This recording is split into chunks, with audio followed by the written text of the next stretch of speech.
This is Only the Strong Survive, a podcast powered by Kahn Media, where we dive deep into the world of business, leadership, and innovation. I'm your host, Dan Kahn, and I'm honored to have you join us today.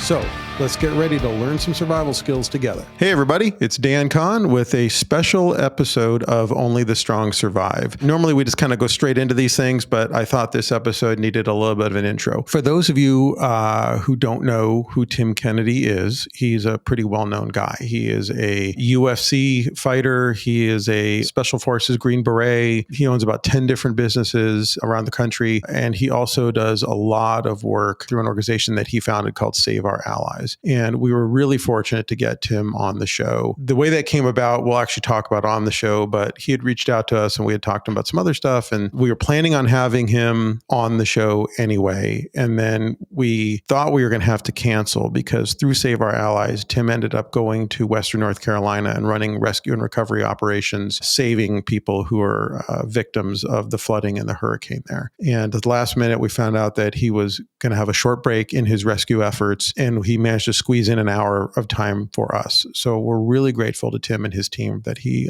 was able to do that. Literally before we started recording the episode, he kind of turned the camera, and I mean, he's got like gear all over his house and his office because he's in between rescue efforts from the two, Helene and Milton, the two hurricanes that they're doing recovery effort for. So it's a 1 hour episode. I want to give everybody just a quick heads up. There are some strong topics in this episode. So, if you're in the car and you're listening with kids, he does talk about his time in the military and in Afghanistan and fighting terrorists. And he also talks about some of the stuff that he had to encounter doing rescue efforts in North Carolina. So the language is fine, but there are some more mature topics on this episode, and you might want to think about that when you play it. So again, super grateful to Tim and his team. Really enjoyed talking to him. He's a heck of a guy and a leader, and one of these people that is just constantly raising his hand and trying to help his community and the country, and has a lot of really valuable lessons on leadership in here too. So thanks again to Tim, and I hope you enjoy the episode. Hey everybody, and welcome to Only the Strong Survive. I am really excited about today's episode. We have the honor of speaking with Tim Kennedy. Many of you know him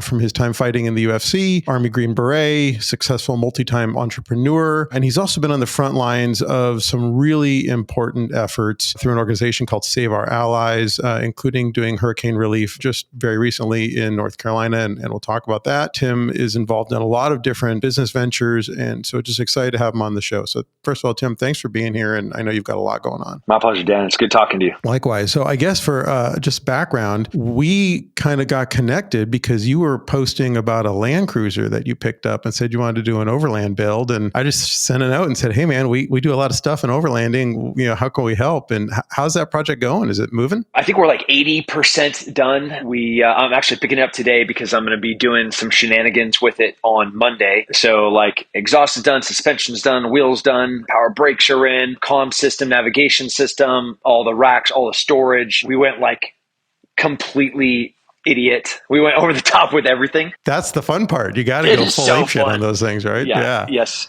we did. The interior, back-ordered seats, center console, that was kind of like, durable, race-ish. That's a little bit lightweight. The aesthetic stuff, obviously you do last. That's what's left.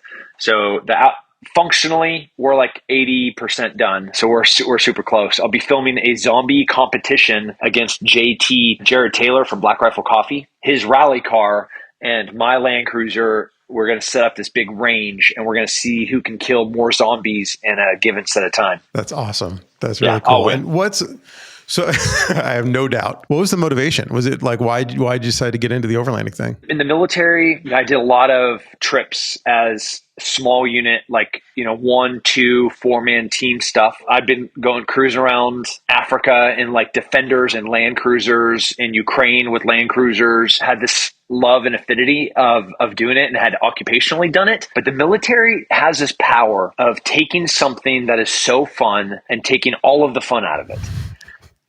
Whether it's like scuba diving, skydiving, things that I love to do, but like you do in the military, man, they just make it not fun. And it was the same for overland stuff. It's like, you're doing vehicle recovery, like down driver drills. It's exhausting, the approach where they literally just, what is the worst thing that can happen? Cool. We'll just recreate that over and over again. Is it the monotony of it? Is that what makes it not fun? Is it just like drilling everything over and over in a monotonous way? Or is it just like SOPs and rules and all that stuff? Yeah, it's definitely like rules. If you're going to do a vehicle recovery on like your mobility training day, you're going to take the vehicles that you use, we'll just say they're Humvees or whatever that unit's vehicles are. You go down to like a machine gun range. So you have to go to range control. You have to do coordinations and logistics with them. You have to get permissions. You have to go sit through these classes. Everybody has to have like their specific PPE. So you have to be wearing like your helmet, your body armor to be riding in it. Just to ride in it, you have to sit there and like wear a helmet and body armor. Then when you finally get to go do the training, as you lay out the schedule for your training day. Okay, we're going to do a down driver drill. So like if somebody gets shot inside of the vehicle, all right, we're going to do a vehicle down drill. Like what is our SOP for vehicle recovery? Are we throwing on a tow strap and pulling it out of there? Or are we going to go set up a security perimeter, fix a vehicle and try to get it up? So we have like all of these SOPs, and depending on the mission, you have to pivot. It's like, that doesn't sound fun. You know, like taking my super rad feral kids and throwing a tent on the back and just like finding a pretty place and driving to it. That's fun. That is fun. That's what I wanted. So I also saw all of my kids' friends, and they have great friends. So I'll say like in the peripheral, like the kids on the outside of like their inner circle of friends, they're losers. They're like the most boring kids ever. I was like, do you know how to land navigate? Do you know what a compass is? Do you know what an azimuth is? No, they're on screens all day. That's right. That's right. And if we walk out into my garage out here, you're going to see 12 motorcycles. Yes, my 4-year-old has her own motorcycle, but I didn't have a tool. I had a Ford F-150 that had a tent that pops up in the back. I had like an air mattress that fills up the bed. So we take the crew cab and we put stuff in there. So we could like pseudo camp out of the truck. But this is next level. So I wanted something where the wife, the kids, we could get in this Land Cruiser, go anywhere on the planet, pop out an awning, pop up a top tent, have a refrigerator in the back. I pull out the stove. I got this thing that folds out and I use it. That's just like adventuring. We're just going to adventure. I love it. And, that is so important. That's how I grew up. And when we had kids, and there's a lot of things I'm doing wrong as a dad, but the one thing I'm pretty proud of is when my first kid was born, we said, okay, we're going to camp at least once a month and we're going to spend a minimum of 30 days a year off grid. And we've done it every year since she was born 13 years ago. That's incredible. And what's cool now is my kids are 13, 11, and 9. When we ask them, now they're getting a little older, we're like, hey, like when you think back on your childhood, like what stands out? What's your favorite stuff? Every single thing they mention is related to that off-grid time. It's always been out in the wilderness somewhere with no screen, just screwing around, being wild, which is important, right? That's where growth happens. That's where development happens. And like the thing that is hurting my heart is this generation of kids that don't have identity. Their identity is built around an algorithm that's promoting the worst characteristics of our species. That's not an identity. A kid liking you or commenting on your post or saying that you're pretty that you don't know, like that has nothing to do with who you are. My son's identity and my beautiful daughter's identities are central to the core of why they were beautifully created. That has been shaped by adventure, exploration, challenges, failure, struggles. That is so cool that 30 days in a year, that is awesome. And we actually beat that every year. So like this year, we went out to Idaho and we were on National Forest and BLM land for like 44 days. And it was great. I got to be honest, I didn't really want to come home. Man, you go walk down to the nearest Starbucks. You walk to the nearest Whole Foods. Oh, for sure. Like, hey, if you guys were going to go off grid for 5 days, how many of you could do that? Not one person. I promise you, not one person in any of those. You walk into a Target and survey every single person that's in there. There's 400 people in there. Not one person will raise their hand that they could do it. No, you're right. And because of what I do for a living, I'm surrounded by a lot of people who are kind of in this little world. But like when my wife tells people, and my wife was not born into this, and so I had to kind of ease her in over the last 20 years. But when she tells people about this stuff, they look at her like she's an alien that just landed. Like they're like, what? Why? Like you could go to like Hawaii, and I'm like, yeah, no, that's not our jam. You could go to Disney World. Yeah. No, I'm good. Backing up a little bit. So you mentioned earlier about your time in the military, and I know you were a Green Beret, and I want to get into some other stuff too, like UFC. But let's kind of go back. Why'd you sign up, and what was your time like in service? I mean, I'm at 20 years this January. I actually just got a new Army haircut to go to wear the new dress uniform because I have to be in my dress uniform all next week. I knew always since I was a young child that I wanted to, in some form or fashion, help people, protect people, preserve life. I understood justice in ways I don't think most I'll say normal kids, because we were abnormal. My dad was an undercover narcotics officer. This is the peak war on drugs. He's going to steal planes of cocaine from Pablo Escobar. You talk about identities. One of the first memories that I have at a parking lot mall in West Covina, California, and I hear what we later find out to be an assault of a woman, as this woman is just screaming bloody murder. And my dad, just cool as a cucumber, doesn't even faze him one bit, goes, honey, I'm going to be right back. Hey, kid, stay in the car. Gets out. She locks the door. Dude, I watched my dad walk into this woman that's screaming as she's being assaulted by these two dudes with no moment of hesitation. And this is the model. This is what a good man looks like. With uncles that fought in Vietnam, my grandparents that who were part of the greatest generation, part of the D-Day invasion, and we're at World War II fighting against the Germans. I know what just looks like. So pre 9/11, I was a firefighter, an EMT, then went to the police academy, started as a police officer. I'm going to grad school, kind of being a little prick. At the time, I thought the worst form of a human was the serial killer. This was evil embodied, right? You could not find a more evil thing than this predatory human hiding, in the bushes. And there was a serial killer in California named Rex Krebs while I was going to school. And I remember just these girls being scared to death of walking home from, a night out that just one of them would just disappear. And that's exactly what was happening. So I wanted to find these guys. I wanted to put them in the dirt or put them into prison. Then I watched planes slam into buildings. And then I watched Americans look out and try to decide if they were going to burn alive or if they're going to commit suicide and jump to their death instead of the hell that's behind them.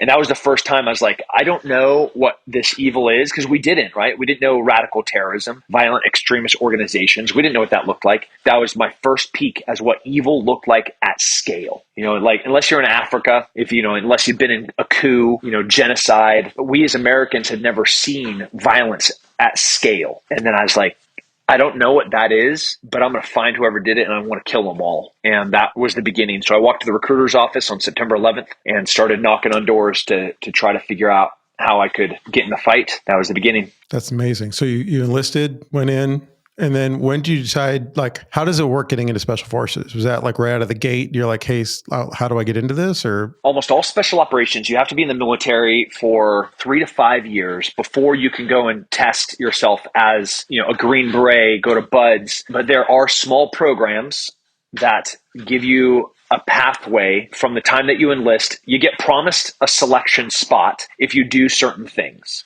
So if you want to go to BUDS or you want to become a Green Beret, you want to go to MARSOC, cool. All right, you're going to be a rifleman first. You're going to go through these phases of training. On the Army side, it was you're going to go to basic training, you're going to go to infantry school, you're going to go to airborne school, and you're going to go to this attritter course called SOPC, Special Operations Preparation Course. It's just an attritter to prepare you to go to selection. You do these things. It takes about 18 months. Go to the Q course, get your MOS, finish all that, then you get your Green Beret. I was able to qualify under one of those special programs, which was called the 18 X-ray program. At the time, they were recruiting collegiate athletes. So my whole entire class, it was wild, going through basic training. Every dude in my company was a college graduate and a collegiate athlete. Talk about a wild... Yeah, every Sean Heron, Brendan Hay, Ian Marone, all of these guys, just freak athletes, NCAA cross country, track, football, a lot of wrestlers did better than anybody. That was your chance to make it to selection. That's awesome. So when you get out and you've got your Green Beret, do they immediately send you over downrange, or how does that work? So each group and a special forces group takes care of an area of the world, an area of operation. And so you have a geographic combatant commander, a GCC, and that guy, you have South America, Southcom, AFCOM, CENTCOM. Each of those have a group, a special operations, a special forces group. And when war happens, each of these groups take turns going to war, but they also have the responsibility back in their AO. So I went to 7th group.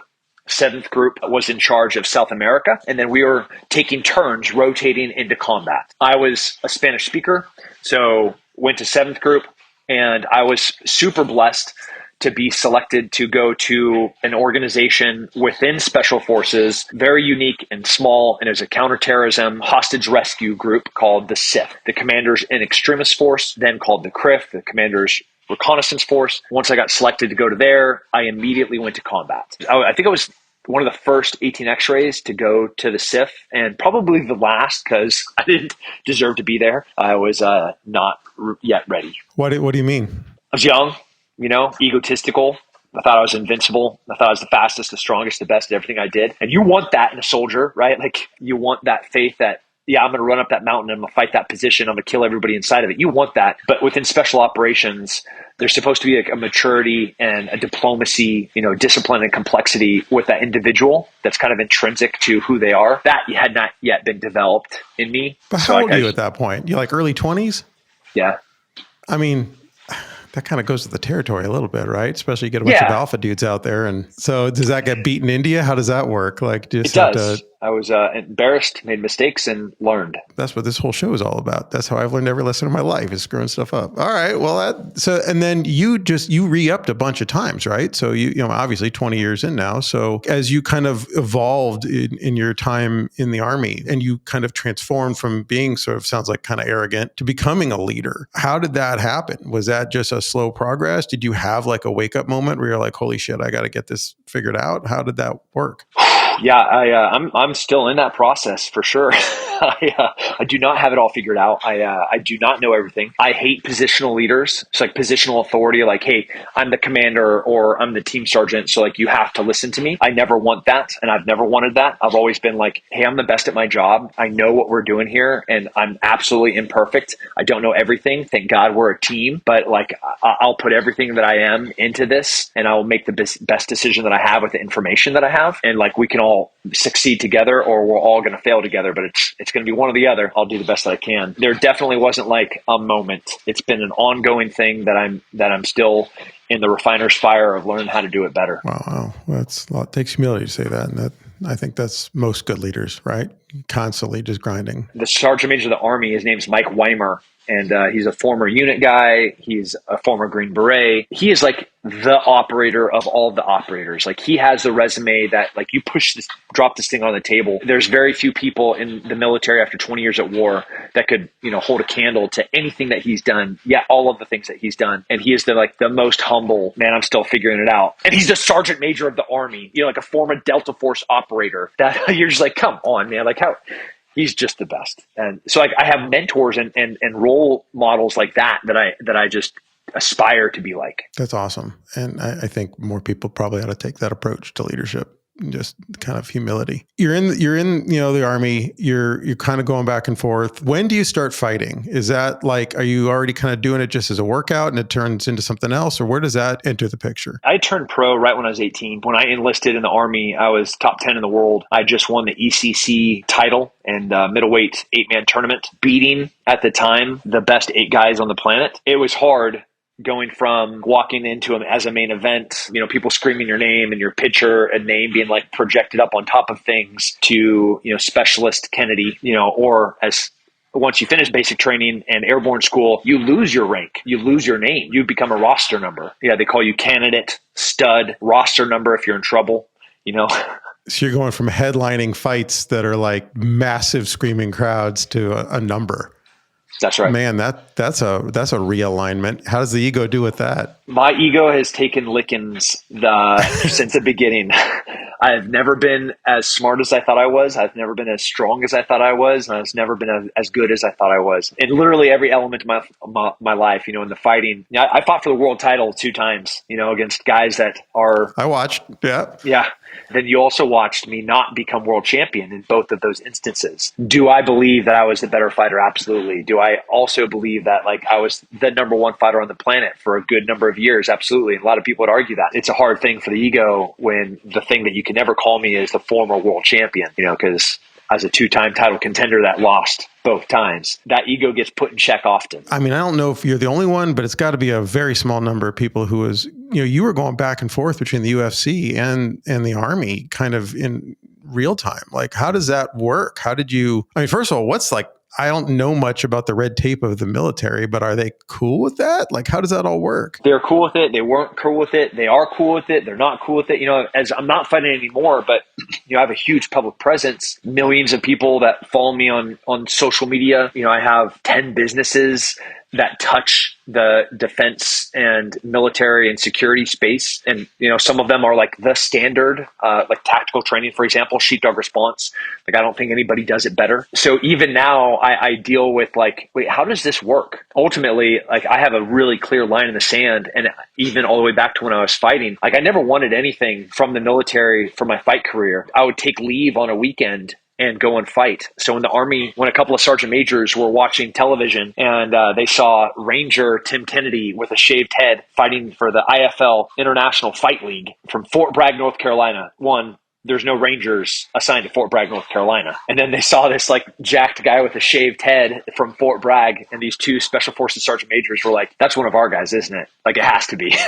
So they go in, they look, and they're like, lo and behold, at the time, Staff Sergeant Tim Kennedy, assigned to 7th Special Forces Group, 3rd Battalion, Charlie Company. Tim needs to show up at my office Monday morning. So I landed after my fight on Saturday night, took leave for a 3-day pass for Friday, Saturday, Sunday, went in, weighed in on Friday, fought on Saturday, flew home on Sunday, showed up to work on Monday with, hey, go to the Command Sergeant Major's office. And I walk in and they're like, hey, we saw you a main event on the television on pay-per-view. How does this work? And I was like, I've actually been doing this for like 5 years. This is just the first you found out about it. It works perfectly. Ultimately, the Army was like, Special Forces, our motto is to quiet professionals. We don't know how to reconcile you being a main event fighter and being part of a very not public facing organization that does special operations missions that if we end up on the news, we messed up. I don't know how to reconcile these things. So I've been walking this line very cautiously and deliberately to try to make sure it always benefited the regiment and the Army and get to do the thing that I love to do, which is fight and to help people. That's awesome. Well, and you kind of mentioned your 10 businesses. I'm trying to get to the root of how you're doing everything you're doing. And this is kind of the crux of what I want to talk to you about. So I know about Ranger Up.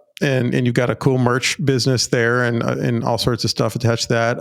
I'd love to hear about that. I want to hear about Sheepdog because I've been following that. I know you started a charter school. So like kind of give us the rundown. What are all your businesses? And like, I know there's a lot. So it's not a lot. If you vertically organize things like the military, I'm not smart enough to recreate anything. So we have like this parent entity, and the parent entity has all of these sub businesses. The sub businesses have their own specialty. And if you look like a wagon wheel, every single one of these businesses represents a wheel in this ecosystem that is the Tim Kennedy Operations, which is the parent company. Each of those spokes in that wheel that keeps turning, at the very center of it, the nucleus, is kind of like who I am as a person. This identity of I want to preserve and protect human life, enable people to provide for their families and expand freedom. Cool. Like, that's what I believe in. Like God, family, friends, and country. Like, that's having a community that's strong. Those are my core beliefs. What are the things that I need to do or to create to make sure that I am sovereign and free? No one is going to have a lever to control any element of my life or my businesses. So I want to be financially free. I want to be spiritually free. I want my family to be free, medically free, where like nobody can come in and tell my family what they're going to do or what experimental medication they're going to be forced to take, because like none of them have leverage over me. So in there, we have Sheepdog Response, which it teaches people how to be good citizens. It empowers them to be able to preserve and protect human life and provide for their families. Literally the mission statement of the company. So we teach how to hunt, situational awareness, how to shoot. In the provider course of learning how to hunt, how to clean an animal, how to ethically harvest, how to land navigate, communication in austere environments, tactical trauma response. So how to do medicine in austere environments, how to put on a tourniquet, how to pack a blood wound. Next to Sheepdog Response, we have Apogee. Apogee Strong, being this parent organization, we have 54 schools in 2024. We'll have nearly 500 schools in 2025. Wait, hold on. I had no idea. How many schools? 500. Wow. How did you scale that? Like that's, and these are charter schools, right? So these are. Yeah, that's right. Oh yeah. These are like schools. We just got 20 acres where we're going to be opening our campus here in Central Texas. Would be Apogee Central Texas. That's going to be a $20 million campus that'll have a university, high school, shop, chem labs, welding shops. Well, I love hearing that because we need more shop classes. That is a serious challenge right now, getting people who actually want to embrace skilled labor. I assume you're in like the Hill Country area, like that's where most of your businesses are based, right? My headquarters is in Cedar Park, Texas. Property for the school is Liberty Hill. School number 1 was right on the border of North Austin and Cedar Park, Apogee Cedar Park. Got a business in North Carolina. We have a business in Montana. But the schools are all independently owned and operated. So it's like a franchise kind of. Is that? Yeah, affiliate. First, there was Apogee Cedar Park, the first school. And we were using a Socratic education model that I wasn't 100% in line with, but I liked the Socratic idea. So I was like, okay, if we blend Socratic with project-based learning, but the thing that was really different was I wanted a full family approach to education. I didn't want families that would, hey, I'm going to drop my kids off at 8 o'clock. I'm going to pick them up at 4 o'clock. You're going to teach them about sex. You're going to teach them about morality. You're going to teach them philosophy. No, man, like the whole entire family's value system has to be aligned, and the education has to be aligned with those family values. So we wanted to select families that subscribe to this idea where like the person that ultimately is responsible for the child's education is the parent, and they're going to do it collaboratively with the school. I'm not going to relinquish 1 degree of control over my children, especially to a bureaucrat, that has unions that can control them and have leverage over them. And then like crazy ideologies get planted and impregnated into the psyches of youth. And now we're seeing the byproduct of what that was. So we all know that like conveyor belt school systems failing all of us. So like, okay, well, what do we do? Instead of like sitting there and pointing fingers and be like, man, you suck, you suck, you suck, you suck. It's like, where's somebody saying, all right, well, here's a solution. That was school number 1, Apogee. I met my now business partner, Matt Boudreau. Matt Boudreau was running the 2 largest Socratic schools, I think, in the United States. And can you explain for a second, what is that? What is Socratic? Like, is that like a Socratic method? Like, what does that mean exactly in terms of like schooling? So Socratic method and project-based learning, in contrast to, a far contrast to like the public school system, Socrates, he was a guide of all of his philosophy students. And the Socratic approach is he never knew anything, and he would never give an answer to any of his learners that were on this journey with him about trying to understand a new concept. So if one of them asked a question, he would then answer that question with another question that would direct that person as a guide about how to find the answer themselves.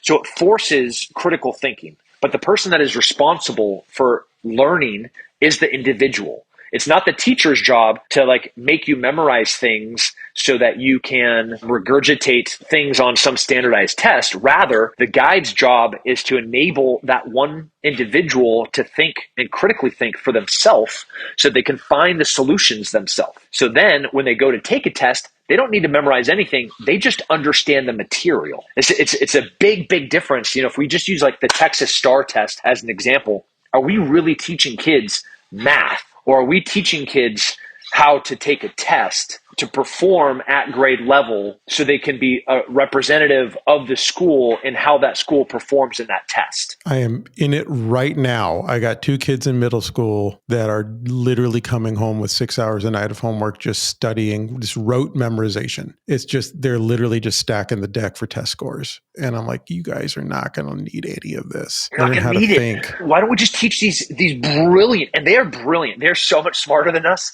Why don't we just teach them how to think and how to think on their own? In one of our classrooms, which we call, studios or learning centers, we don't tell them where to sit. There's not a desk. They can sit anywhere. Like if they want to go outside and play, which we have way more play time, way more outside time, way more, playground time, way more PT time than most schools. And there's tons of studies behind that. Like if you want to go do that, well, you have to finish your work. For you to be able to finish your work, you have to be in an environment that's conducive for you to do your work. For you to be able to do your work, you have to understand the work. And for you to understand the material in the work, you have to know which questions to ask. And all of these things, it's a sharp learning curve when we take kids from, a traditional or classical education system and drop them into here. And they're like, what do you mean I don't get a number 2 pencil and a desk? Yeah, man, you can sit on that beanbag if you want. Go be wild. Yeah, do your thing. Go be awesome. I'll brag a little bit. We will just arbitrarily test the entire school. There'll be no preparation. They'll have never seen this test before. They'll have no clue what it is, just like a Thursday. Everybody gets 3 hours and you're going to go take this test. And we're like 2-3 grade levels above all peers. Wow. Wow. So was the motivation to do this when you had kids? Was that kind of what drove this, or was it already something you were working on? Yeah, it was a mixture of. I was actually on the Jocko Willink podcast or the Joe Rogan podcast, because those two things happened the first time around the same time, and I was talking about the military and this generation of people coming to the military, how broken they were. They were physically weak. They were mentally weak. They were also like intellectually children. They were soft, and I couldn't put my finger on why. What changed in the home? Like, was this a Gen X boomer phase of this gentle parenting? Or was it a variety of reasons? But one very key indicator was the way that they are educated. So seeing the armies struggle with this generation, it was like, all right, I got to do something. Get them while they're young, start shaping people early. It's so much easier to start shaping how a person is going to approach problems and struggles and failures when it becomes normal, for them to have to overcome things instead of them just regurgitating memorized facts. I love that. And how many years in are you now with Apogee? 4. So year 1 was school 1. Year 2 was Matt and I kind of like coming together, first like this, then like this, where we launched like online mentorship, where, first it was young men. Let's teach young men how to, like, in small cells all over the United States, would group these young men in, Salt Lake City and, in Idaho and Montana and Colorado. And how do you change a car tire? Or how do you change the oil in your car? How do you land navigate? Here's this reading list. You guys are going to like sit down with mentors, and they're going to go over, like, we're going to read Marcus Aurelius's meditations, and then we'll, in a study guide, go through what are your takeaways from this and how you're going to apply it into your life. That exploded, the mentorship program. And that went from young men to dads. Dads were like, man, I don't exactly know how to be a father. I don't know how to like lead in my home. I don't know how to, selflessly love my wife while I am the head of my household. Are these things complementary, or are they like mutually exclusive? Like, we don't know how to do this. As we expanded into fathers, marriages were being saved and household finances were being radically shifted, where like living in debt to living free. This is working, and this is working with these kids in school. Why don't we pair these things? So as the mentorees, the people in the mentorship programs were like, launch your own schools. Get your kids out of public education and just launch your own schools. So that's what happened. That was like 500-600 of them looked at opening their own schools, and we picked kind of like the top 10% of those first 500, which was the first, 54, 56 schools that opened in 2024. As the expansion of the mentorship program, continued to kind of gain its own steam and its own legs and growing into a movement, that Apogee community, like now there's thousands of them, and thousands of them are looking to open a school in 2025. So we're going to continue this radical and rapid expansion and scale until either Department of Education is burnt to the ground, or they recognize that they have failed this entire generation and they take the onus of responsibility on themselves to fix it. I don't see that second one happening, but it'd be good if it did. Neither do we. So number 1, it is. Well, God bless you for doing it. And, I have to also think that, at least in our experience, because I was a public school kid, my wife was a public school kid, and I always kind of thought that was there was definitely some negatives, but it also kind of made you kind of tough. And I grew up in LA and had kind of a mixed experience. I'm like, hey, you got to figure stuff out. It's right? not the same. It's not the same as when you went. It's School not. It's not. Trust me, like, especially because I'm in SoCal, like this stuff, it's like, oh man, this is getting real weird. But I have to think COVID in a weird way might have helped you, because pre-2020, the homeschool kids, like there was very few of them, and they were always kind of thought of as sort of like the fringy kind of maybe a little odd kid over there. And then we ended up homeschooling our kid, and now like literally like half the families we know either have a kid in homeschool, some sort of charter. They've got them in some sort of a cottage school thing with a bunch of other families all taken. Like it has completely normalized that whole thing, I think. For sure. I was a homeschooled kid. I think they looked at my parents and they're like, are these people like militant radicals? Right. Are these crazy people? Are you guys going to be socially awkward? Like, are you even going to be able to function in society because you're going to be such weirdos? You look at like the Tulsi Gabbards and the Viveks. Really, you look at the CEOs of most Fortune 500 companies, you don't see any public education CEOs there. Not one of them. There are very, very rare exceptions, and they're the anomaly. They're the outlier. The vast majority of them went to Socratic schools. They went to Montessori schools. They were homeschooled. And you're 100% right. Since COVID, there has just been this explosion. I think the veil was pulled back to a degree, and people got to see the shenanigans and the control that the teacher unions had, and the outside influences like the pharmaceutical companies have at schools and at the Department of Education. And they're like, I just don't want that for my family. That was the great awakening, was around COVID. Well, I'm very impressed, and I think that's really cool that you're doing that. Let's shift gears for a second, because I know we have a limited amount of time, and I wanted to talk about Save Our Allies. Where did that come from? Because again, it's not like you don't have a shortage of stuff to do. Man, it's crazy how much stuff you got going on. And then on top of all that, and your service, you decided to co-found this other organization. So where did that come about? Just like Apogee, it was out of desperation and need. It was out of failure by our government. Just like our government was failing our kids, I was sitting on this couch, watching people that I served with in Afghanistan hold on to landing gears of C-17s as they were taking off, because their desperation of getting out of Afghanistan because of what the Taliban was going to do to them after working with the Americans was so dire. My friend Chad called me right here on this couch and said, "Hey, I have an interpreter named Aziz. If the Taliban find him, they're going to torture him, torture his family, kill them all, and the information that he has after working for the Americans for 20 years is very, very dangerous." One of my best friends, Nick Palmachano, was sitting right next to me here as we were working on my book, Scars and Stripes. And Nick was on the phone with now my co-founder, Sarah Verardo. And the four of us, Chad, Nick, Sarah, and I, we're like, all right, we have to do something. And I was on a plane to Afghanistan the next day. That was the beginning of Save Our Allies. Those were the four founders. And initially it was to go rescue one interpreter. And then by the time I got up off the couch, Nick was like, "Hey, there's 300 Christian orphans. You got to get them while you're there as well." And then by the time we land, the pilots to the planes that we landed on, to 100 other interpreters, to ended up being this massive list of valued assets to the American government and Americans that were trapped in Afghanistan that had to get rescued. That was the beginning of what is now a personnel recovery, evacuation, and humanitarian organization that operates in conflict, crisis, and war zones. Well, I mean, I follow you on social, and I watched some of that unfold. And what was astounding to me was the withdrawal happened. I mean, that C-17 thing. I mean, I think most people, that's the sort of seared in image, right? Like, it was so bad. And we're all watching that going like, oh my God, how is this actually happening like this? And then literally, like, I watched in real time as you're posting on Instagram, you're like, "Hey, I'm going." And it was like the next day. It's kind of incredible that you were able to get everything sort of mobilized that quickly. Like, how does that organization work? Do you have like sponsors or how do you, I mean, that can't be cheap to get like aircraft into Afghanistan and gear and all that stuff. No.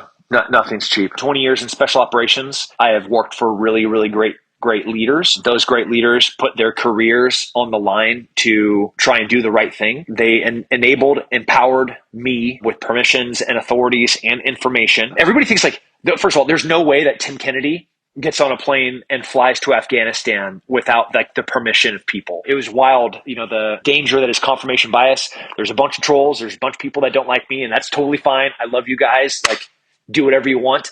And they're like, "Oh yeah, he's going over there for like a publicity stunt." Say that out loud 5 times. Like, I'm going to fly into a literally in action war zone, and I'm able to do that because like I'm famous on Instagram. No, we were working in partnership, in collaboration, jointly with the Department of Defense, with the Department of State. We had congressional oversight. We had insane rules that we had to follow, but those rules were not the same rules that the Department of Defense followed. So we were a force enabler. We were able to go and do things that they weren't. That was the beginning of Save Our Allies, was Afghanistan. And then since then, Ukraine, Israel, Sudan, North Carolina, Florida. Right now I was transferring bags coming back from North Carolina to repack them to go to Florida. As I'm getting like updates as the airports from Jacksonville to Tampa to Sarasota to try to figure out where I was going to go into. This is what we do. What was it like on the ground in North Carolina or in the air? How was that? Oh man, it was terrible. Those people are very isolated, and they're isolated by choice. A lot of them are really poor, and even the ones that aren't really poor, because that population is so vulnerable to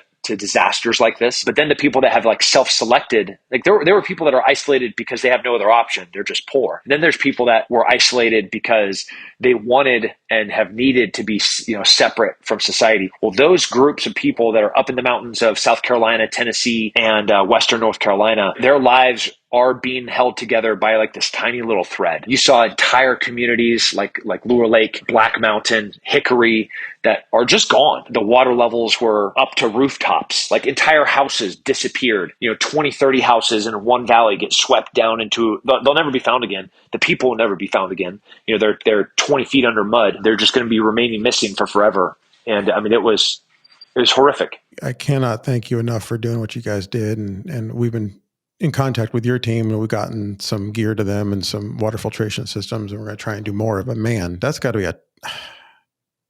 a tough deal, just to knowing those are Americans too. Like, how do you deal with that? Mr. Rogers. You like Mr. Rogers? Yeah. Yeah, he's the best. He was asked during the civil rights conflicts, like, you see so much hate, like the pictures of, one of those police officers with that billy club hitting that black guy, like that famous Pulitzer Prize winning photo of them holding back the German Shepherd that's jumping up to bite, a black guy crossing a bridge. You see cars burning. What do you do when you see so much? I get goosebumps because it's one of the greatest quotes, and, what a beautiful soul to answer so beautifully, but it's also philosophically with so much hate and pain and violence. Like, what do you do? And Mr. Rogers says, you always look to the helpers. You look to the people that are doing good. If you keep your eye on them, you can kind of do anything. Yeah, I can look at getting to a house kind of late and smelling the death that's inside, or I can look to the right because I'll fix that. Like, I got it. We'll recover those bodies. But I can also look to the right and I can see a young 82nd soldier that's putting on his rucksack and he's about to walk through the woods for he doesn't know for how long, just to try and find a cabin that somebody said might be up there, and I look to the EMT guy that hasn't slept in 2 days, but he's still working. I look to the paramedic, to the search and rescue, to the helicopter pilots, to the volunteers, just the endless outpouring of generosity by the American people and the actions of these first responders. I'm not going to stop. They're just two great humans. So I look to the helpers. And you are one of them. I try. It's pretty powerful stuff. So Tim, we're kind of winding things down, I had some questions for you about leadership. Whether you like it or not, you're leading a lot of organizations and a lot of people, and you're doing a lot of stuff. What do you tell, whether it's someone who followed you in the UFC or on social media, or they just know who you are and read your book, which by the way is great, to the young people out there that are saying like, hey, you've got all these different things going on and I'm not doing anything. How do I get started? How do I do something of purpose and of meaning? What do you tell them? Yeah. That's a great question. Everybody looks at what somebody has, but nobody looks at what they did to get there. All the focus should never look at what I have, because everything that I have comes from failure and suffering and struggle and mostly pain that brought me here. Like if you don't think that like I failed and I have lost businesses and I have been in debt and I have like been up against the ropes and I have lost title fights, and I have gotten in trouble in my military career, there's not a single area that you would not, instead of like the Instagram curated editorialized pictures that you see, you actually got to see the real life, like what the boots that I'm wearing right now as I just got back from rucking, or if you took a sniff of my crotch after I just went walking for 12 miles with a backpack on my back, like the byproduct is, yeah, I have a good looking body, but the work is the thing that you're going to have to subscribe to. The discipline is the thing that you're going to have to subscribe to. The failure is the thing that you're going to have to subscribe to. I'm not saying you have to like rush to failure, but there's a purpose to pain. Pain is this catalyst of change. If I put my hand on a stove and I burn my hand, I learn at a very young age, I can't put my hand back on the stone or on the stove. I fall in love with this girl that's like an 11. I'm like a 5, maybe a 6. And she cheats on me with like this rich dude that's better looking. Man, I just learned an emotional lesson, and that catalyst being like the purpose of pain, of transforming how I'm going to act moving forward. Struggle. If you know what you want to do and you know what your purpose is, find ways to go and suffer and struggle your way through it. And as long as you're focusing on that purpose, all of those struggles and all of that pain will transform who you are in a beneficial way. Man, I could not agree more with that. I think that's a great point. And on that note, good transition. Last question I have is something I ask everybody on the show. I learned through basically screwing stuff up and making mistakes. And that's kind of been my arc. When you think back on your careers, you have a lot of careers.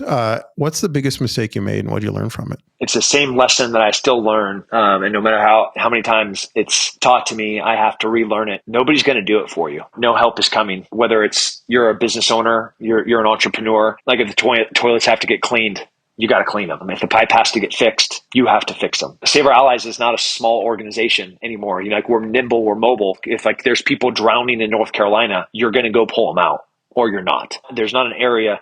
You're going to raise your kids with values and character, integrity, or you're not. This applies to literally everything. You can hand them off to somebody and see how that turns out. Sure, you could hand it off to your company to somebody else and see how that turns out. You can drop ship and think that you're going to get rich. You're not.